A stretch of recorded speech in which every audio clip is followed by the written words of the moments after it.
युवक को बस एक उड़ती हुई धूप बत्ती की चोट लगी थी, लेकिन अप्रत्याशित रूप से उसे सब कुछ देखने की क्षमता प्राप्त हो गई थी।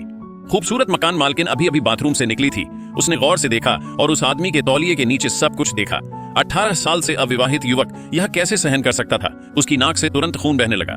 अत्यधिक रक्तस्राव को रोकने के लिए वह जल्दी से नीचे कचरा फेंकने चली गई। जैसे ही उसने कूड़ेदान बंद किया, उसे अचानक टूटे हुए चीनी मिट्टी के बर्तन का एक टुकड़ा दिखाई दिया।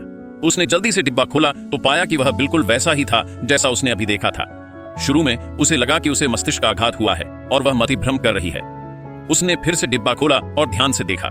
वह वास्तव में चीनी मिट्टी के बर्तन के आर पार देख सकती थी। अंदर एक मुहर छिपी हुई थी जिसकी कीमत लिखी होने के बावजूद अति प्रसन्न होकर उसने जल्दी से चीनी मिट्टी का बर्तन निकाला और उसके टुकड़े टुकड़े कर दिए।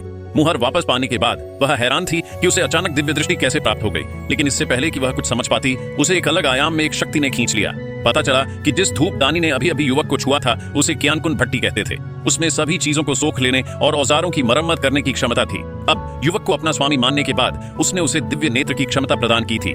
पूरी कहानी समझने के बाद वह मोहर बेचने के लिए गिरवी रखने वाली दुकान पर गई। मालिक ने एक नजर डालने के बाद ही यह निष्कर्ष निकाला कि मोहर एक पुरानी गलतफहमी थी और उसने युवक को 16 लाख युआन देने की पेशकश की। इस प्रकार युवक रातों रात करोड़पति बन गया।